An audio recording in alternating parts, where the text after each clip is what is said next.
So they show their relations to me and I accept them.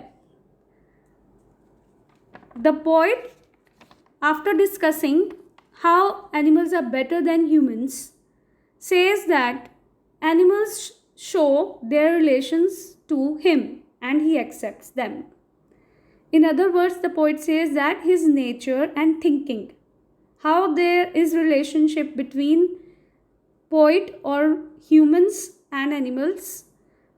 The reason is his nature and thinking is similar to those of animals, and he accepts the relations of man with animals.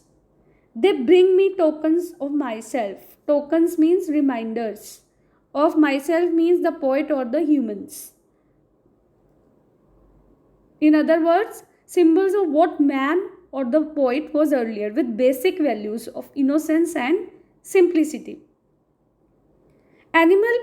Animals possess qualities which were those of humans. They evince them plainly in their possession. Them refers to the tokens. All those virtues like innocence, simplicity, contentment, etc. Evince means show. Animals reveal what they have in their possession, that is their characteristics, which we have been reading in the poem, which have been described by the poet in the poem. These characteristics are revealed by the animals plainly, in a straight way, clearly. They do not hide their behavior. Rather, they show it. And they show all these values in their possession. Animals show all these characteristics which they have kept or preserved in their possession.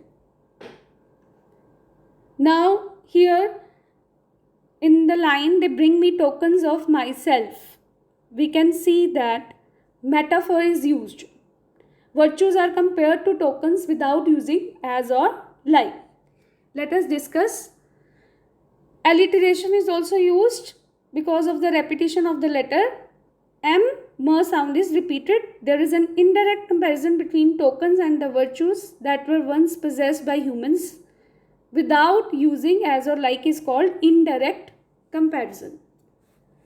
When it is direct comparison, then it is called simile.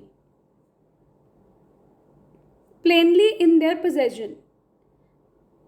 The sound of the letter P sound has been repeated for poetic effect. I wonder where they get those tokens. The poet wonders where they could get those values, where these animals could get those tokens, that is nature of humans which existed in the past.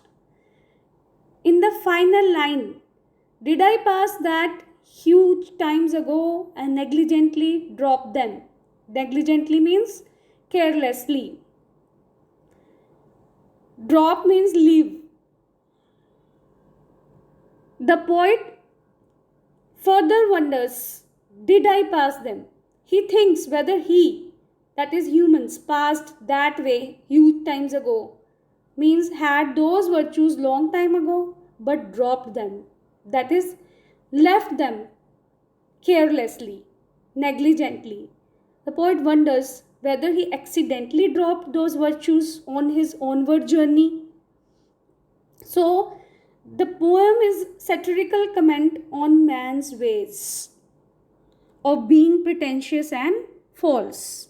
In his quest for modernization, industrialization, and urbanization, he has forgotten all these qualities, which were the embellishments of his civilization and culture. In this way, Whitman laments the loss of certain values on the part of human beings, whereas animals seem to have retained them and are self-contented. I wonder where they get those tokens. Alliteration has been used because we can observe that the sound V and the sound the syllable th, producing the sound the, have been repeated for poetic effect.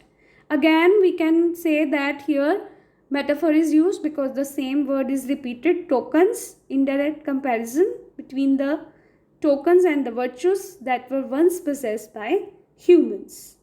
Did I pass that way huge times ago is an exaggeration to show the passage of time, to show that it is really a very long period of time that we drop them negligently.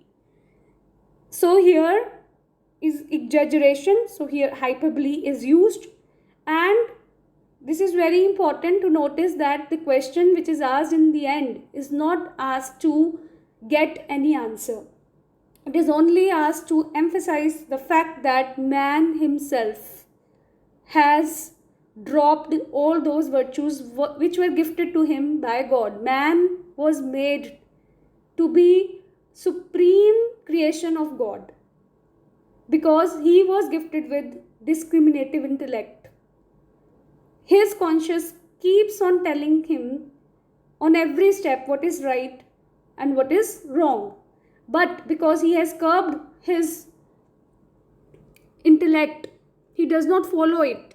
This is the reason why that he has shown his carelessness in that regard. So the poet concludes the poem using a question, not to elicit any answer, but to stimulate the reader to think deeply about the question. That is called interrogation. The poetic device interrogation is used here.